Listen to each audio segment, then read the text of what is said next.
Erev Tov, everyone. It is Monday night. It is 8 p.m. here on the east side of the United States, here in the diaspora. This is the House of the Seven Beggars, and therefore it must be Zeyde Story Corner. That's right, Zeyde Story Corner. Okay, so we are going to continue the silly stories of Helm. Yeah, the silly world of Helm, which we have been reading for the last few weeks. Good to have everybody here this evening. Okay, so let's see who we have in the chat. We have Donald, we have Veronica, we have Kelsey Lynn, we have Shoshi, and Marshall so far. And more to come? Yep, more to come, as usual. Okay, so we have been reading the Silly World of Helm, a treasury. Let's see if we can get that title there. Okay, so we can't get the whole thing, but okay. So it's a collection of the many stories of the village of Helm, and actually it was in Germany. That's true. Yes, these stories actually started out about another fictitious town that was in Germany. Somehow the city got moved to Poland and became the city of Helm, which is actually an actual city and very prosperous. Yes, it was a very prosperous city. So somehow the stories got moved, and now we have them. We lovingly remember them as the stories of the city of Helm, or the town of Helm, or the village of Helm, depending on the story. Yeah, depending on the story, it could be any one of those. So without further ado, let's see, checking the chat room real quick, and okay. So I guess we should probably start, if you please. Okay, so let me get you on your camera. So that one. Yeah, there I am. Okay. Now, if the camera will stop flipping around, and we will begin. Okay. So, thank you. You're welcome. Okay, so this first story is called The Bus Driver.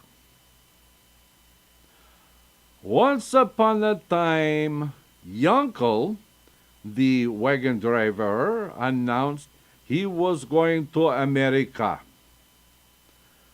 I understand, he exclaimed, that in America the streets are paved with gold.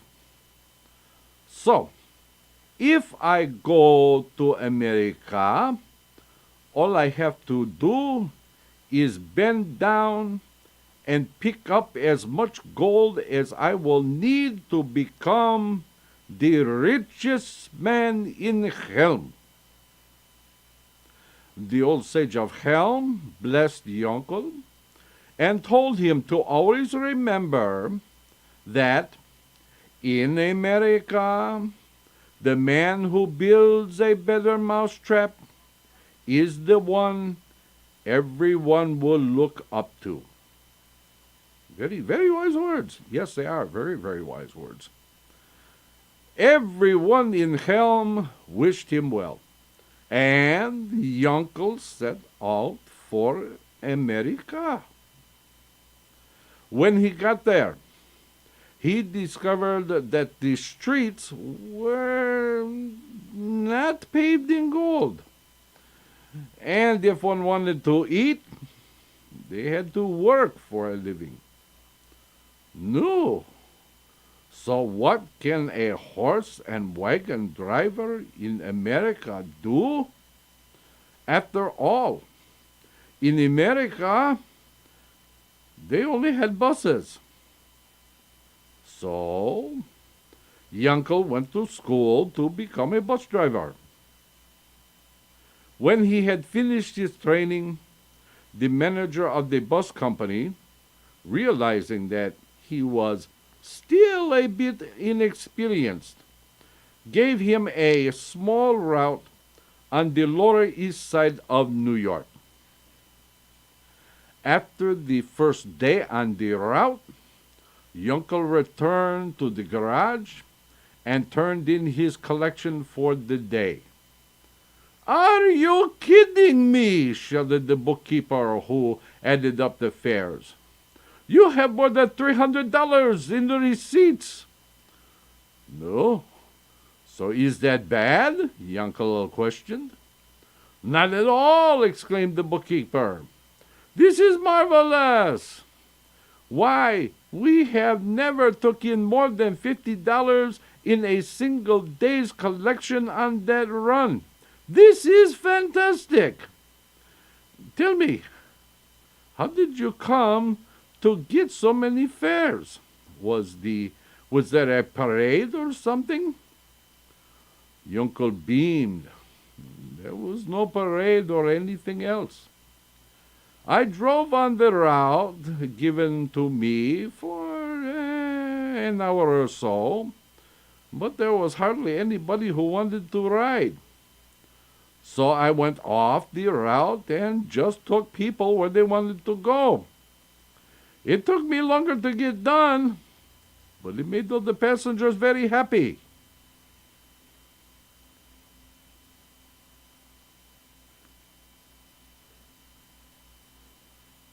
Okay. This next story is called The Businessman. Once upon a time, in the little village of Chelm, Shlomia the merchant found himself short of cash.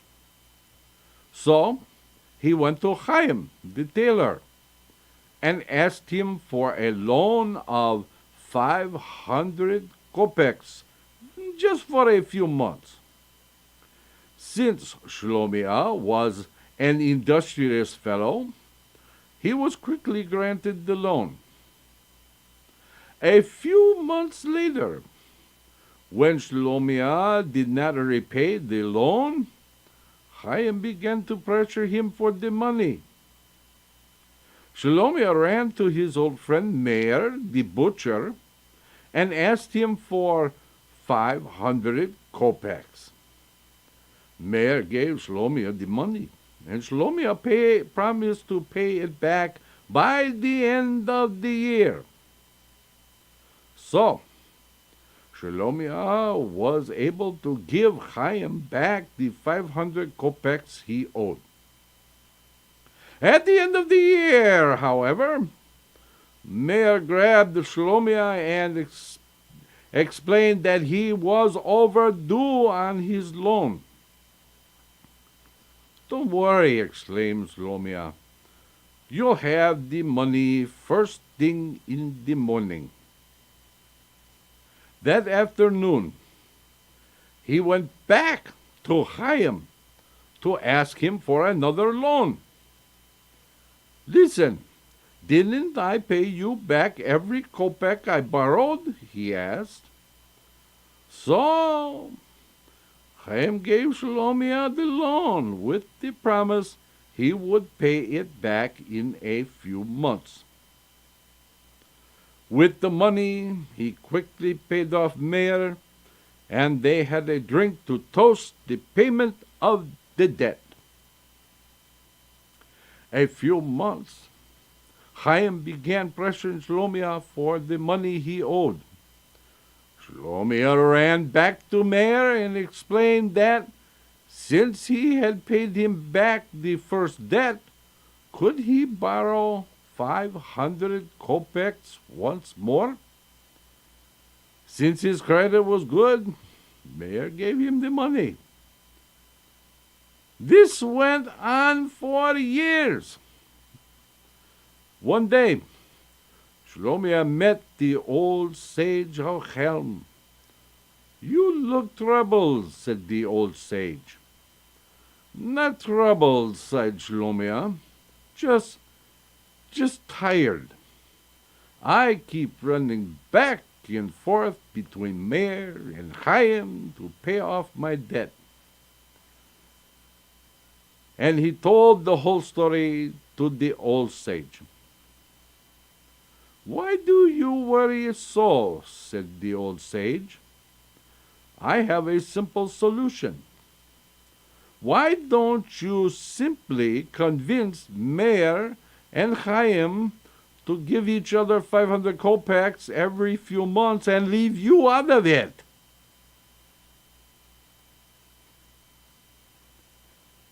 Oh, I don't know about this. Oh, okay. This story is called The Businessman 2. I guess you call this the sequel. Well, maybe the sequel or maybe the prequel. Well, anyway, it's the second one. So, okay, we go. Okay. Once upon a time, here we go again.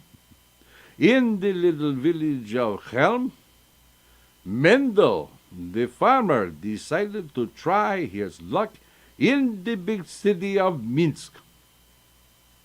One day he entered a little shop. The owner seemed in the depths of despair. "What is the problem?" Mendel asked. "Problem?" the two partners said sadly. "We are practically bankrupt. Both of us went to university for years, and we studied all kinds of economics and business practices.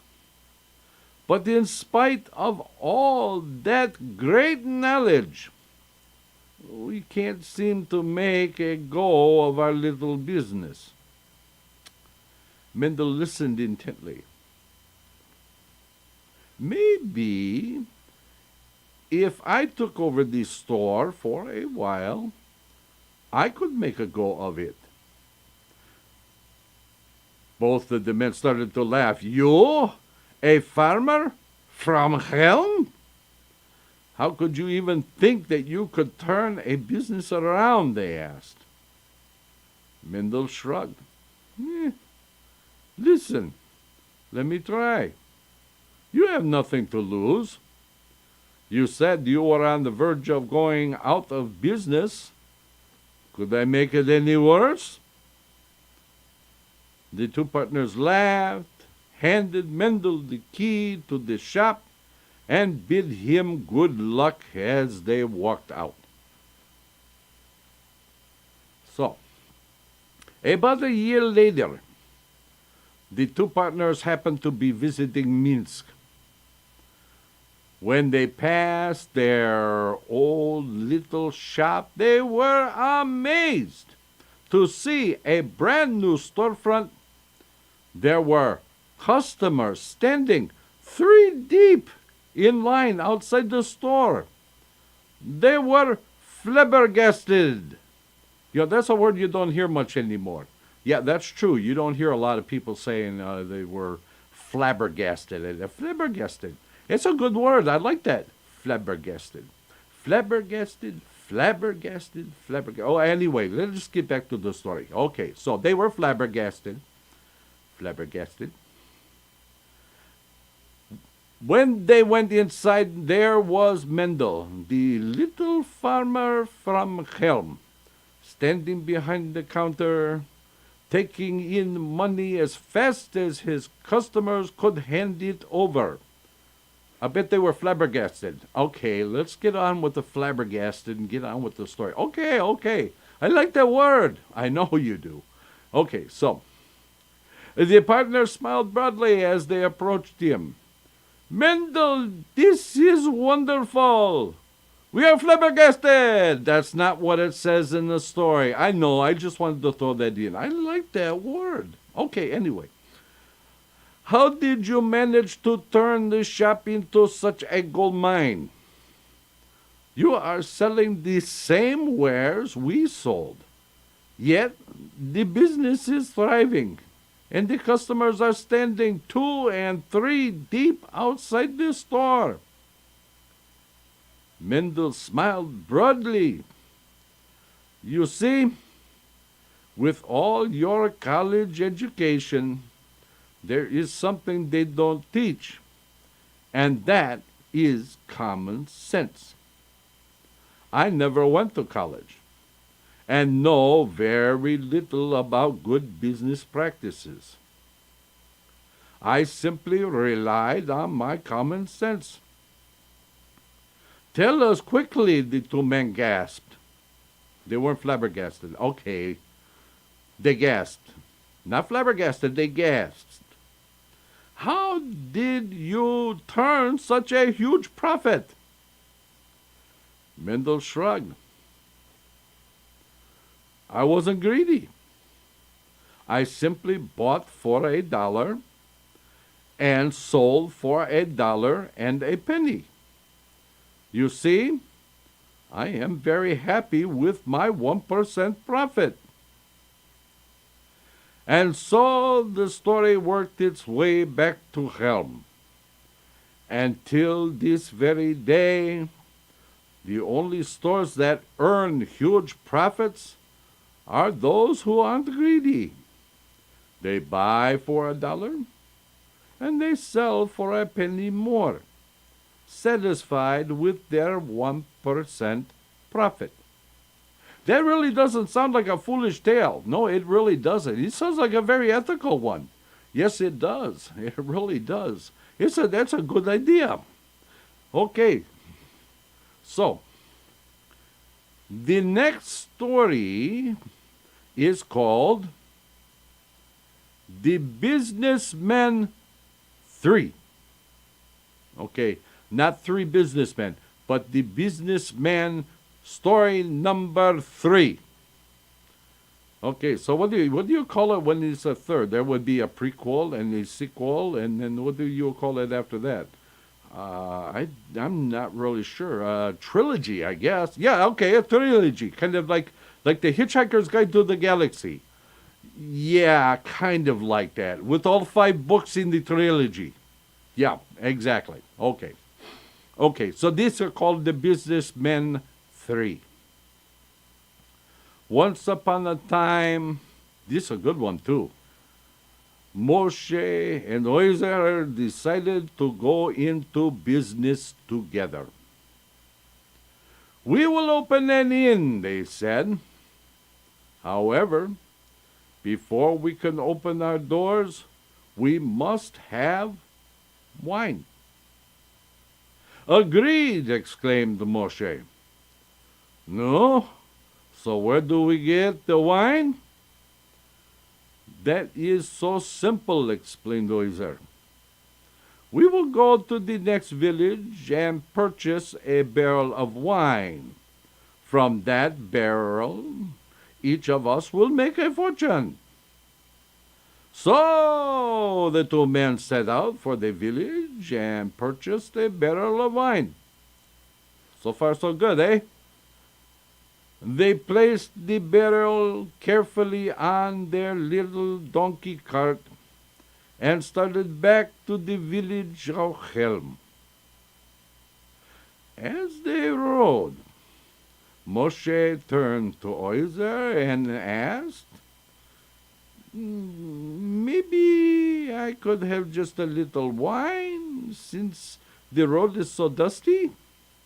I need a little refreshment. Oizer exclaimed, no, we can't do that. Remember, we are partners and invested all our savings in this barrel of wine.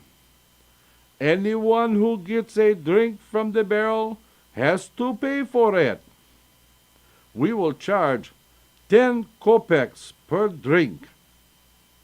Yeah, it's not a bad price.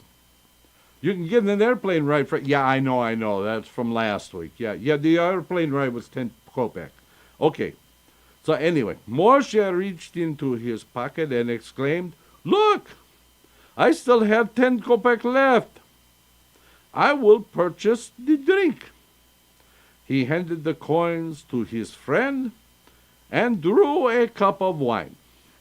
Okay, so far, so good, right? Yep, so far, so good. Sounds like it's working out pretty good. We shall see. Okay, you ready? We go on now? Okay. In a few minutes, Eliezer turned to Moshe. You know, you are right. The road is dusty, and I am parched. I think I, too, will purchase a drink from our stock. Here is 10 kopecks, the very same kopecks you gave me. He drew a drink from the barrel, and they continued on the road. I can see this is going a little off the tracks. Yeah, I can see that right now. Yeah. In a short time, Moshe turned to Eliezer and said, here's the 10 kopecks. I feel like having another drink. A little later on, Eliezer turned to Moshe and said, here's the 10 kopecks back. I, too, feel like having another drink. And so it went until they finished the barrel of wine. When they reached the village of Helm, they're very lucky they didn't get pulled over. Well, they didn't really pull people over in those days. Well, I know that, but, When they reached the village of Helm, with the empty barrel, probably schnackered too. Yeah, probably. Eliezer turned to Moshe and exclaimed, what a remarkable world we live in. Here we are partners. We purchased a barrel of wine for 100 kopecks, sold only to each other. Each of us had our fill, and you still have your 10 kopecks left. See? I told you, it is a world filled with mysteries.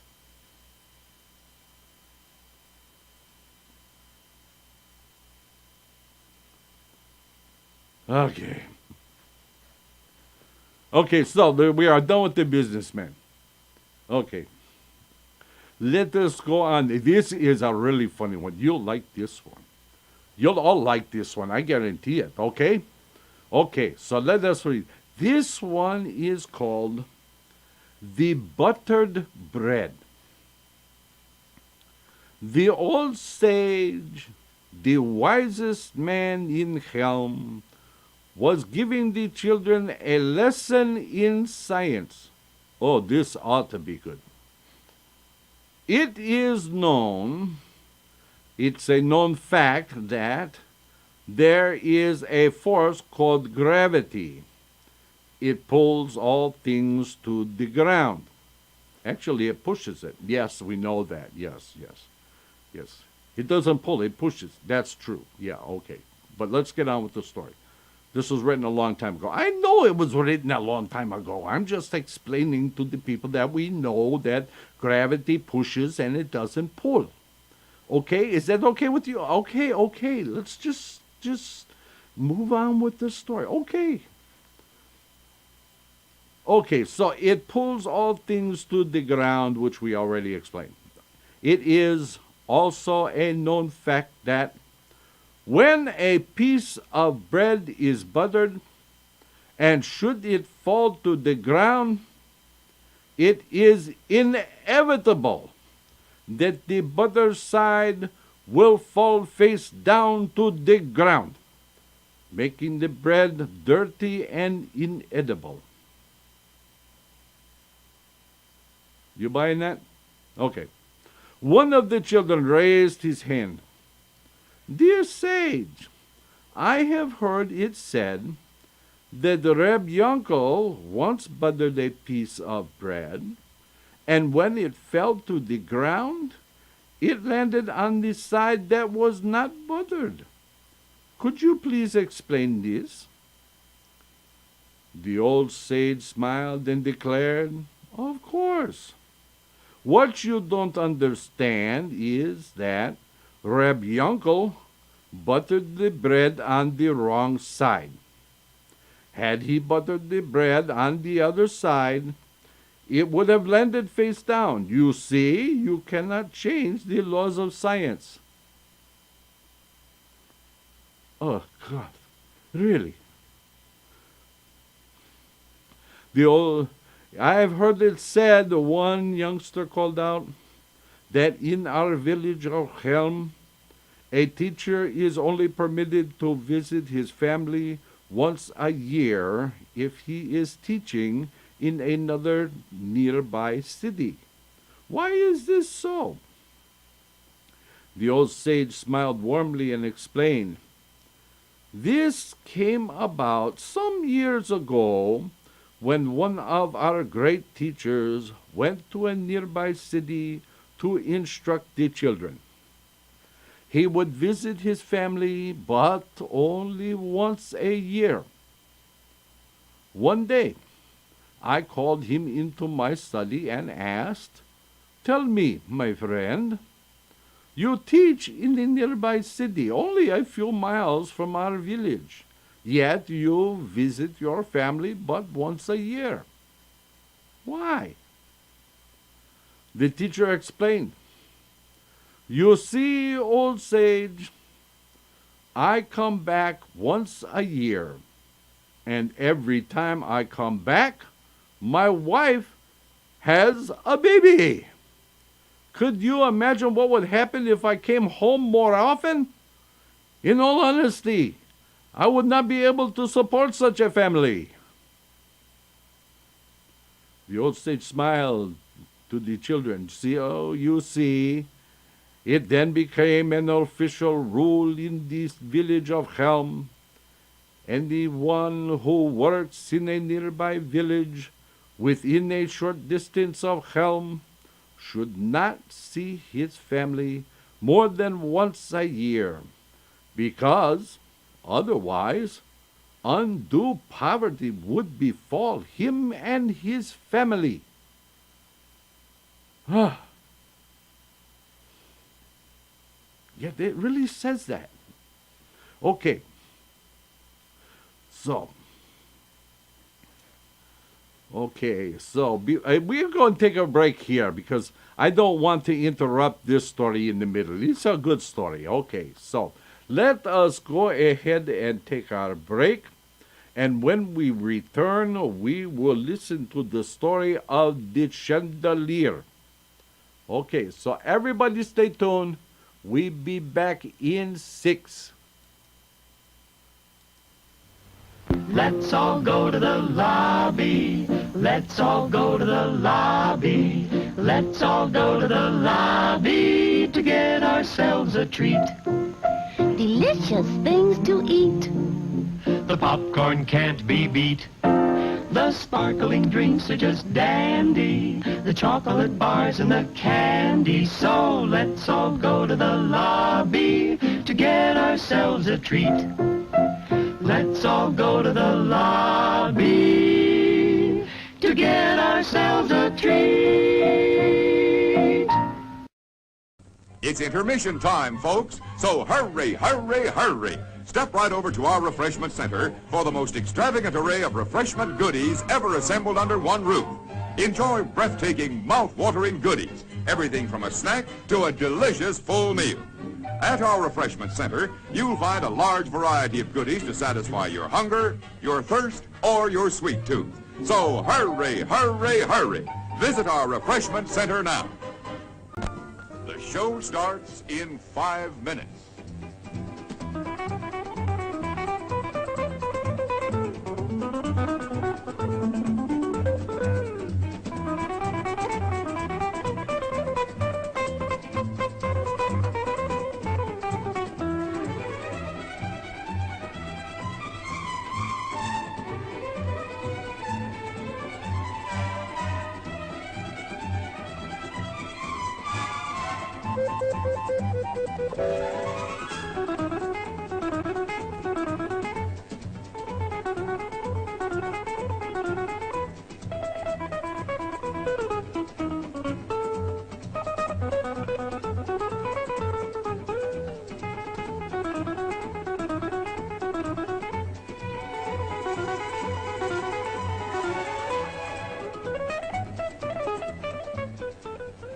show starts in 4 minutes.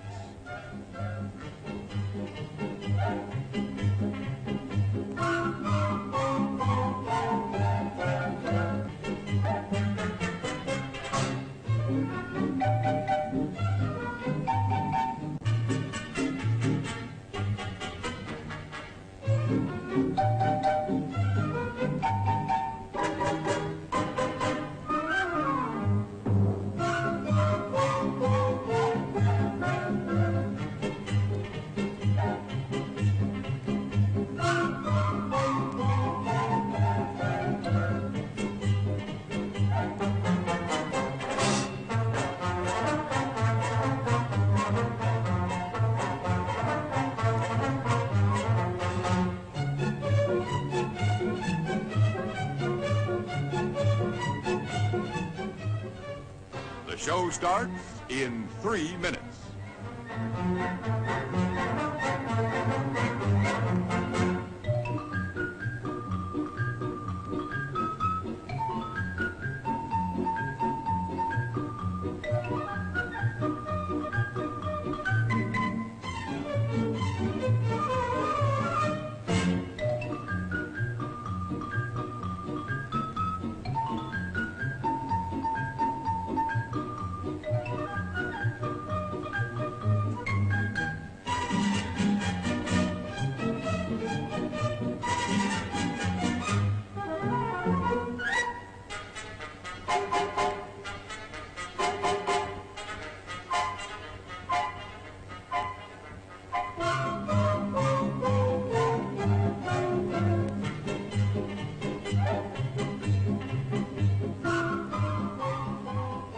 The show starts in 2 minutes.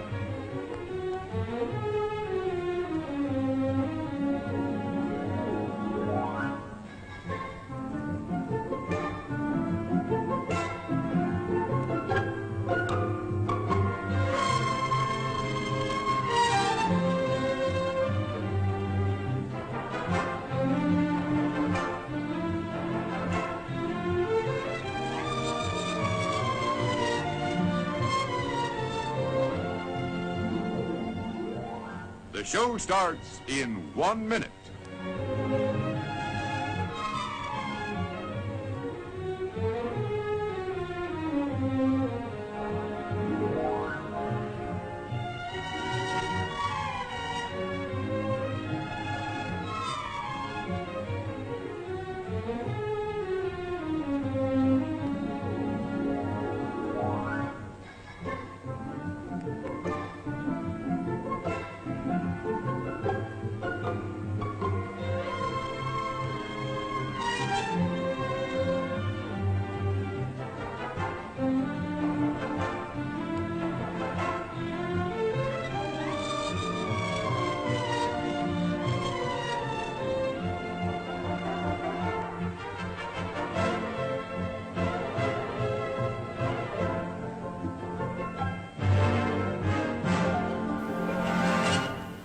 And now, on with the show.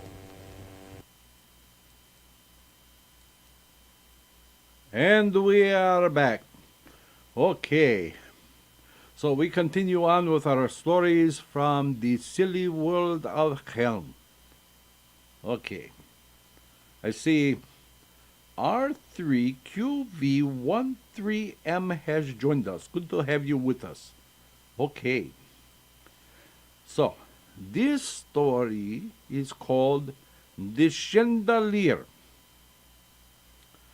Once upon a time, in the little village of Helm, this must have been before, because now it is only a village. Yeah, okay, well, whatever. Okay.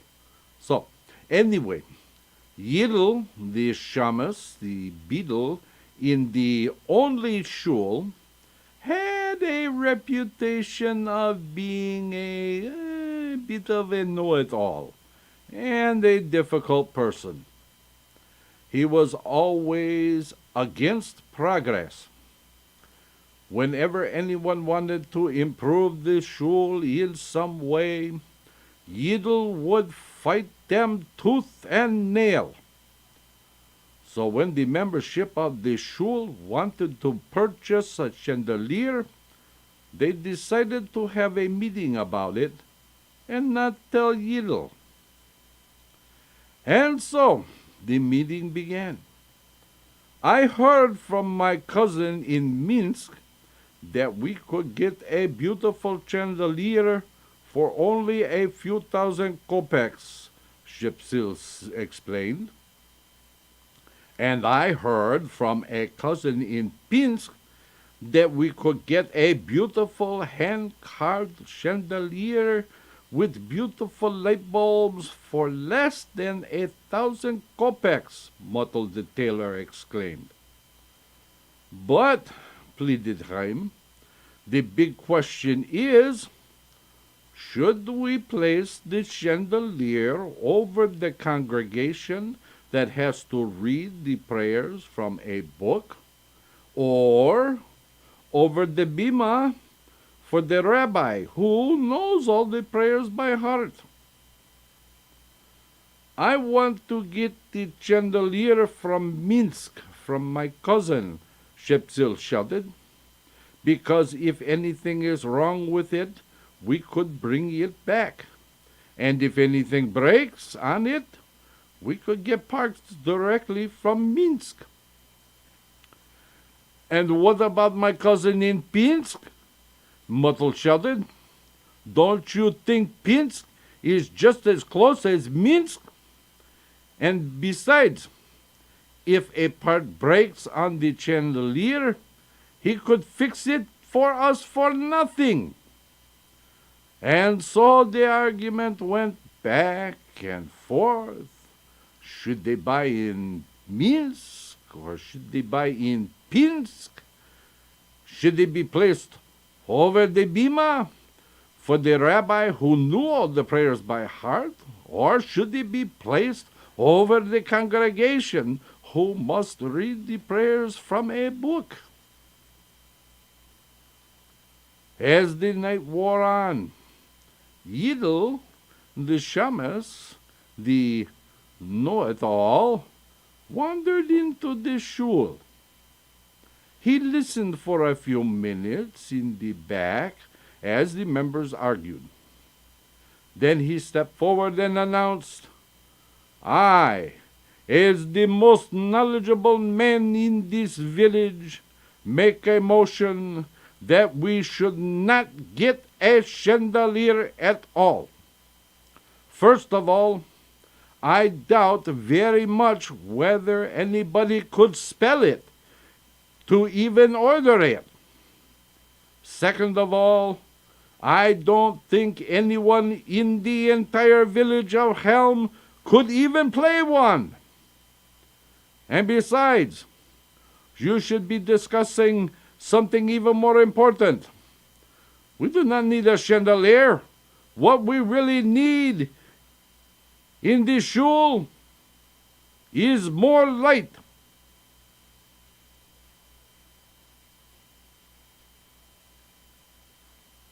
Okay.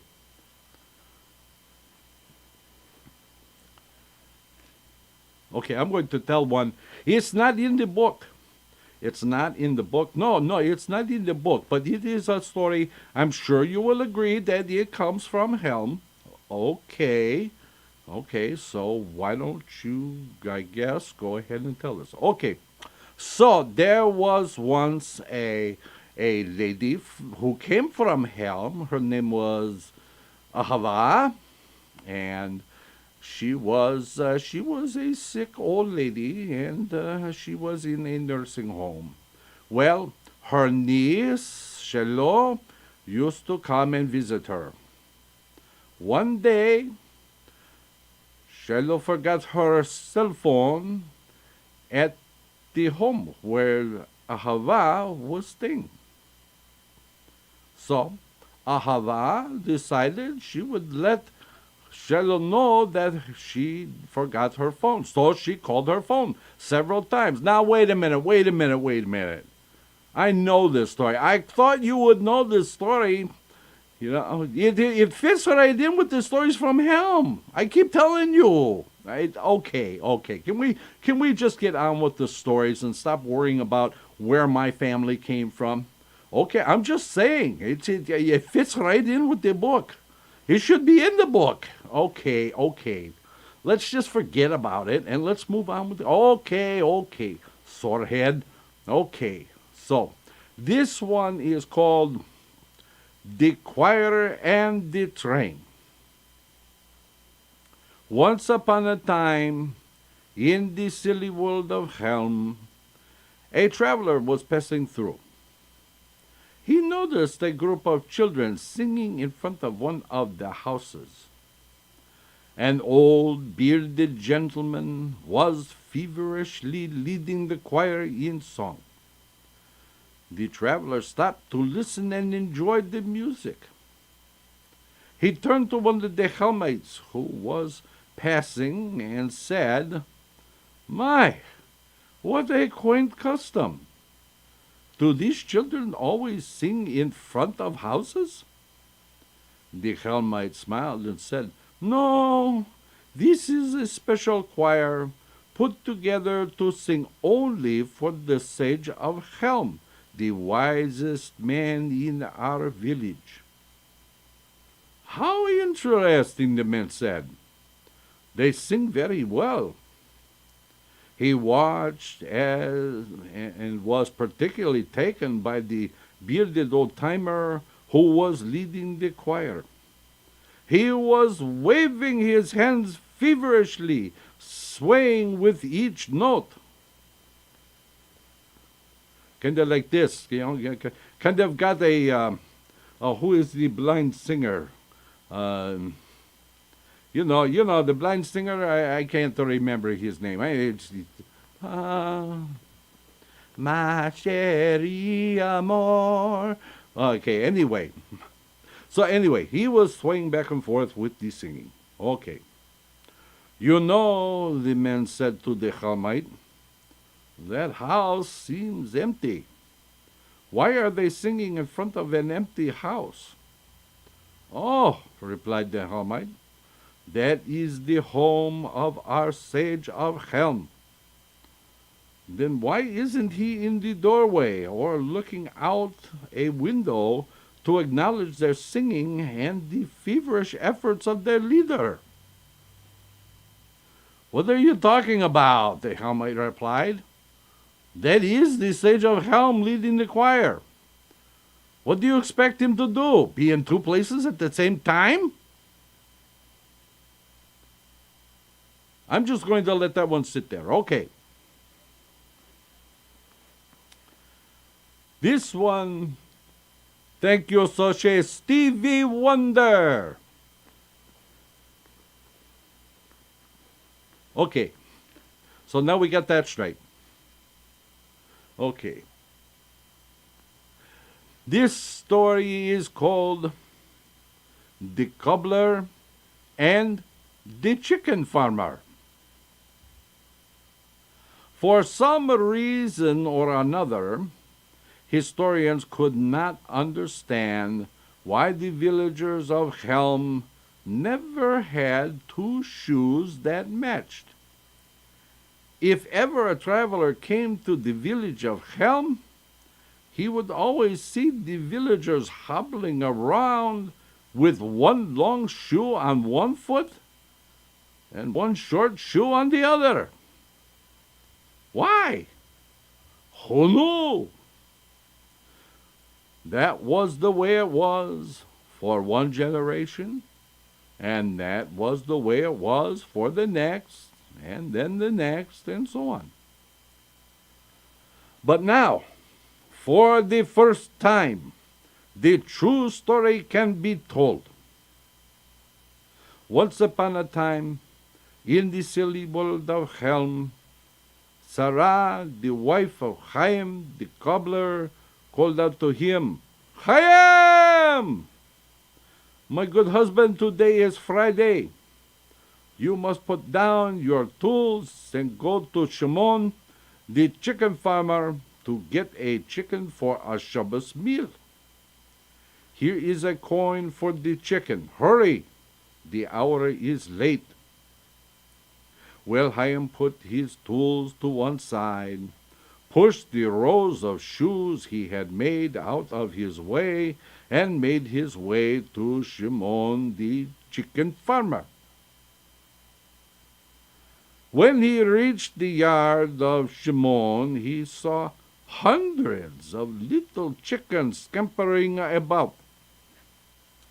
Indeed, these are fine chickens, he thought to himself.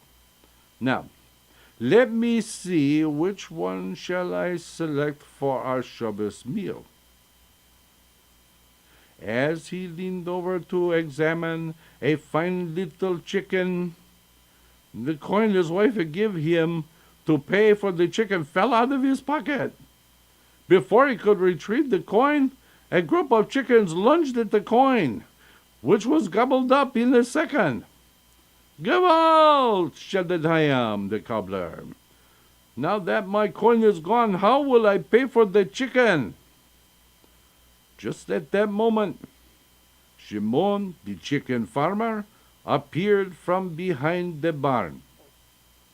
"Welcome, my good friend Chaim.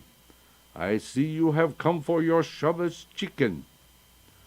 Chaim was sad. "Oh, Shimon, I have a terrible story of woe. The coin that I brought with me to pay you for my chicken fell out of my pocket. Before I could even bend down to pick it up, a chicken swallowed the coin. Now I do not know which chicken is the thief." Shimon was angry. "What kind of story is that? You come to me to purchase a Shabbos chicken, then tell me a chicken swallowed your coin? My good friend, what do you want me to do? Give you the chicken for free? What do you mean for free? One of your chickens already has my coin. You have a thief among your flock." Shimon was saddened by the charge. After all, he brought up every little chicken from an egg. He knew the pedigree of every little chicken in his yard. Where could they learn to steal? It must be a trick, he thought. Chaim is trying to get a chicken for nothing. "Do you expect me to give you a chicken for nothing?" Shimon shouted. "Of course not. You already have my coin in one of your chickens." "And what if I give you a chicken, and when you open the chicken, you found the coin? Would you return the coin to me?" "Of course I would," cried Chaim. "But what if the chicken I gave you did not contain the coin, and a stranger stopped by to buy a chicken? Do you think the stranger would come back to Helm to give me the coin he found in his chicken?" Poor Chaim pondered the challenge. "Indeed, it is a problem," sighed the poor cobbler. As the two men sat surveying every little chicken, Shimon declared, "This sounds like a problem only the wisest man in Helm could solve. Come, let us go to the old sage of Helm. He will solve our problem." And so the two men, Shimon the chicken farmer and Chaim the cobbler, set out on the road to the house of the old sage of Helm. When they reached the house of the old sage, they explained the reason for their visit. "You see, my intentions were excellent. I brought a coin to pay Shimon, But when it fell on the ground, one of his chickens ate my coin. Since Shimon owns the chickens, and the coin is in one of the chickens, I feel it is more than right for him to give me a chicken. On the other hand, Shimon explained, if I give him a chicken that does not have a coin, and the stranger comes and purchases the chicken, he will get the chicken and the coin. True, it is not fair to Chaim, but neither is it fair to me. That is the reason we are here. The old sage rubbed his beard pensively and thought. After a few minutes, a twinkle filled his eyes. The answer is simple, he began. Since you are both friends, and since Chaim's intentions were honorable, and since Shimon cannot determine which of the chickens has the coin, Shimon will give Chaim all the chickens. At the same time, since Shimon will now have nothing, Chaim must turn over all his supply of shoes and tools to Shimon, who will now become our village cobbler. Chaim will be our chicken farmer, and Shimon our cobbler. But I do not know how to make a pair of shoes, explained Shimon. And I do not know how to raise chickens, sighed Chaim. So, both of you will learn, explained the old sage. You see, it would be unfair to Shimon to profit from another's misfortune, and it is unfair for Chaim to suffer because Shimon has a chicken who is a thief. And so it was. Shimon became the cobbler, and a terrible one he was. No matter how hard he tried, he could never make a pair of shoes that matched. And Chaim, who had now become a chicken farmer, was equally a terrible farmer. His flock of chickens became so scraggly that very few people in the village of Helm ate chicken in the years to come. And it was just as well, because very few could even walk the distance to the farm in the shoes Shimon, the chicken farmer, had made since now he was the cobbler. And so, from that day on, even after the passing of Shimon and the passing of Chaim, it is the custom in Helm never to wear a pair of shoes that match. So the next time you see someone with two different shoes, you will already know from where they came. And that is that. So what do you think? Good story, huh? Okay, we do one more story, and we call it a night. Oh, thank you. Okay. This one, you might recognize this one. It's an old joke, but it's a little different told. This one is called The Old Sage and the Tsar. Tui. Once upon a time, the Tsar of Russia, Tui, decided to visit the little village of Helm to mock the poor Jews who lived there. He ordered his carriage stopped in front of the house of the sage of Helm. The Tsar ordered the old sage to his side and announced, I want you to debate me concerning the Jews in your village. However, neither of us will be permitted to speak a word. If I win the debate, I will destroy your village. However, if your arguments hold up, I will leave you in peace." The old sage could do no more than nod his agreement. Then the Tsar pointed one finger toward the sky mockingly. The old sage quickly pointed one finger toward the ground. Quickly, the Tsar held up two fingers with a sneer. The old sage smiled warmly and thrust out one finger toward the Tsar. The Tsar quickly held out his whole hand with fingers outstretched. The old sage replied by holding a whole fist under the nose of the Tsar. The Tsar smiled and produced a bottle of red wine. The old sage smiled back and took out a piece of white cheese. The Tsar began to laugh out loud and shouted, "You have done well.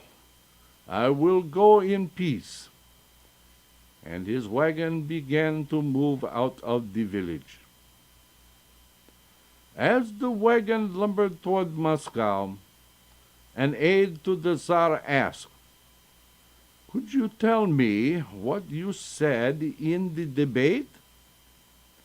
The Tsar smiled and replied, "When I raised my forefinger toward the sky, I was saying that the Jews were as numerous as the stars in heaven." The sage pointed one finger toward the earth, which meant he disagreed. He said they were as numerous as the grains of sand on the earth, and everyone rightfully treaded on them. The Tsar continued, "When I showed him two fingers, I was saying that there are two gods, one for good and another for evil. He showed me one finger, which told me the Jews believe in one God. When I stretched out my hand, I was telling him that his people were really insignificant, since they are scattered all over the world. He replied by holding up a fist, which was his way of saying he felt the Jews were united. When I produced a bottle of wine, I was telling him his people's sins were as red as wine. He produced a piece of cheese, which was his way of saying that the Jews were indeed guilty of lies, but they were as white as the cheese he held." The Tsar's aide was flabbergasted. Oh, that's a good word. He was flabbergasted. What with the explanation? Meanwhile, in Helm, the villagers were asking the old sage what he really said. When the Tsar held up one finger pointing toward the heavens, he was telling me he was going to hang me. I pointed one finger toward the ground, which was my way of telling him where he could go.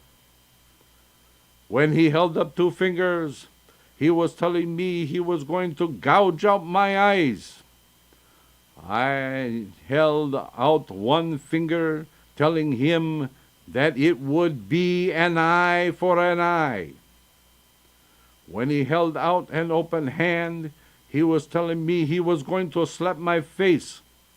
So I put forward my fist and let him know I would break his nose if he tried it. Finally, when he saw I was standing my ground, so he realized it would be wise to offer me a drink of wine. So what else could I do? I offered him a piece of cheese.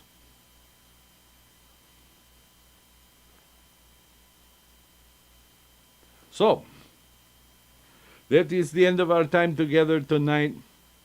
Thank you all for tuning in. I hope you will tune in to our Wednesday night for the Torah study with Rabbi A and Reb Reuben. And Friday night, Kabbalat and Ma'ariv, the Shabbat service. And on Shabbat morning at 10 a.m. for Shachrit and Musaf. Until then, everybody, we will say, Laila Tov.